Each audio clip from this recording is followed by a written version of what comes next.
Population आप इससे पहले पढ़ चुके हैं। अब हम पढ़ने जा रहे हैं सैंपल या सैंपल। अब होता पता क्या है कि स्टैटिस्टिक्स में पूरी की पूरी पॉपुलेशन कभी भी स्टडी नहीं करते होते, बल्कि ये करते हैं कि उसका कुछ पार्ट, उसका कुछ हिस्सा या उसके कुछ यूनिट्स को सिलेक्ट किया जाता है, और इस उम्मीद पे या इस होप पे हम ये करते हैं कि भी ये जो थोड़ा सा है ना, ये उसके पॉपुलेशन के सारे करैक्टर को रिप्रेजेंट करेगा। तो इसी वजह से ये डेफिनेशन की ज़रूरत पड़ी है स्टैटिस्टिक्स में, जिसका बहुत ज़्यादा इस्तेमाल है, सैंपल या sample. A small part of population. Population तो आप इससे पहले पढ़ चुके हैं कि पॉपुलेशन वो चीज़ होती है जिसमें से हम इंफॉर्मेशन निकालने जा रहे हैं, जिसमें से हमने इंफॉर्मेशन निकालनी है उसका क्या है, थोड़ा सा हिस्सा है। दैट रिप्रेजेंट्स, जो कि क्या करता है, ज़ाहिर करता है the qualities of population, population की क्वालिटीज़ को। यानी कि आप ये कह सकते हैं कि वो थोड़ा से थोड़ा हिस्सा जो कि किसी भी पॉपुलेशन की क्वालिटीज़ को रिप्रेजेंटेशन देता है, हम उसे नाम क्या देते हैं, सैंपल का नाम देते हैं। अच्छा, सम टाइम ऐसे होता है कि कोई एक ऐसा सैंपल आ जाता है जो कि ऑल द क्वालिटीज़ को रिप्रेजेंट करता है। जैसे कि आप ब्लड देते हैं, तो जब आप ब्लड देते हैं तो ब्लड के अंदर 100% वो सारी क्वालिटीज़ होती हैं जो कि आपकी पूरी बॉडी के ब्लड में है।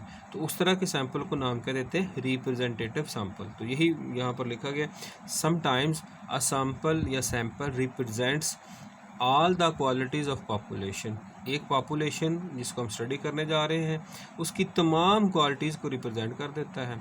तो फिर उसको क्या नाम देते हैं, दैट सैंपल। ये होता तो सैंपल है, लेकिन उसके हम स्पेसिफिक करके रिप्रेजेंटेटिव सैंपल। आम लाइफ में ऐसा नहीं होता, हर सैंपल रिप्रेजेंटेटिव सैंपल नहीं होता, और हर रिप्रेजेंटेटिव सैंपल ज़रूर होता है। आप देखते हैं कि राइस बनाए जाते हैं, जब आप राइस बनाते हैं तो राइस में ये चांस होता है कि कुछ राइस का हिस्सा ऐसी क्वालिटीज़ पे मुश्तमिल हो जो कि सारी ना हो। आप ये कह सकते हैं अगर सब ऊपर से उठाया गया है तो उसकी वो क्वालिटीज़ नहीं होंगी जो कि इसकी बेस में होंगी। तो इस तरह के सैंपल को हम रिप्रेजेंटेटिव सैंपल नहीं कहेंगे, जस्ट सैंपल कहेंगे जी। एग्जाम्पल से वाज़ेह करते हैं। तो क्या है हमारे पास जो एग्जांपल है, एग्जांपल में ये कहा जा रहा है, suppose we are studying the students of first year of a specific college. आपके कुछ स्पेसिफिक कॉलेज है और हम उसके फर्स्ट ईयर यानी कि 11th क्लास के स्टूडेंट्स को स्टडी करने जा रहे हैं। अच्छा, अब स्टडी जब करने जा रहे हैं ना, स्टडी करने से मतलब ये होता है कि आप उनकी हाइट्स में इंटरेस्ट रख रहे हैं, उनके वेट्स में रख रहे हैं, या उनके फैमिली बैकग्राउंड में रख रहे हैं, या फिर उनके आईक्यू लेवल में रख रहे हैं। तो स्टडिंग द स्टूडेंट से मतलब ये होता है कि उनके किसी स्पेसिफिक करेक्टर को आप स्टडी करने जा रहे हैं। तो यही उसने बात की है, suppose we are studying the students of first year of a specific college but due to shortage of time. अब हमारे पास इतना टाइम नहीं है, हमारे पास इतना पैसा नहीं है, मनी नहीं है कि हम पूरे कॉलेज के फर्स्ट ईयर के स्टूडेंट्स को स्टडी करें। तो फिर हम क्या करेंगे, सिलेक्ट रैंडमली, बेतरतीबा, यानी कि without our involvement.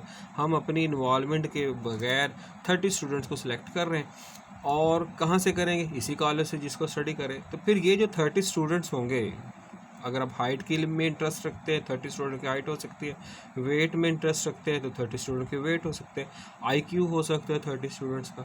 Then these 30 students will represents a sample of that college. तो भाई ये 30 स्टूडेंट जो होंगे ये उनके सैंपल के तौर पे लिए जाएंगे। अब मैं आपको एग्जांपल देता हूँ रिप्रेजेंटेटिव सैंपल, जो कि मैं आपको पहले बता चुका हूँ। रिप्रेजेंटेटिव सैंपल कौन सा होता है, ऐसा जो कि किसी भी पॉपुलेशन के होल करैक्टर को रिप्रेजेंट करता है। Blood sample of a person is also a sample. जो ब्लड लिया जाता है किसी भी पर्सन का, वो क्या होता है, वो भी एक सैंपल होता है।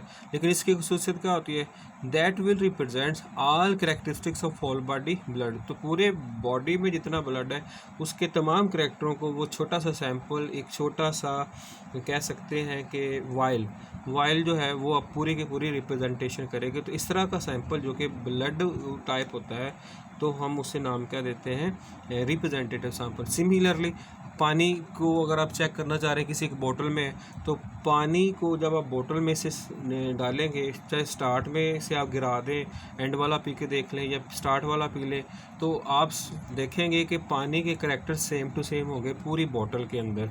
सिमिलरली आप कोई ऐसा फ्लूइड जो कि होमोजीनियस है, थ्रू आउट एक जैसा है, तो ऐसे ब्लड को, ऐसे फ्लूइड को हम क्या नाम देंगे, रिप्रेजेंटेटिव सैंपल का नाम देंगे। अब मैंने इसको डायग्राम की मदद से समझाया है। अब ये समझ लें ये पूरे का पूरा जो है ना, ये पूरा कॉलेज है या पूरी एक कम्युनिटी है, और हम इसको क्या करना चाह रहे हैं, स्टडी करना चाह रहे हैं। अगर इसको बेटा हम स्टडी करने जा रहे हैं, तो अगर ये स्टडी करने जा रहे हैं तो फिर ये क्या हो जाएगा, पॉपुलेशन। अब मैं पहले आपको बता चुका हमारे पास टाइम नहीं है।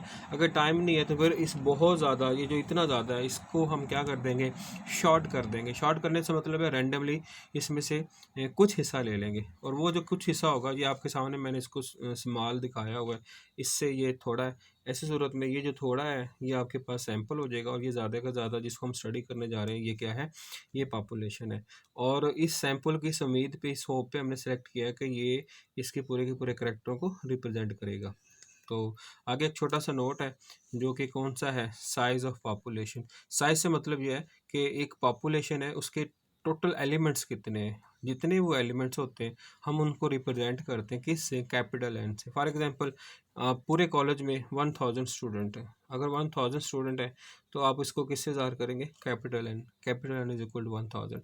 अब यहाँ पर आपने एग्जांपल समझिए कि 1000 में से, जैसे ये आपके पास 1000 है, 1000 में से आपने 30 सेलेक्ट किए, तो ये जो आपके पास 30 है ये क्या कहलाएगा, ये सैंपल का साइज़ कहलाएगा। और हम इसको किससे ज़ाहिर करते हैं बेटा, इसको हम एन स्मॉल से ज़ाहिर करते हैं। N small is equal to 30। ये था आपके पास सैंपल, रिप्रेजेंटेटिव सैंपल।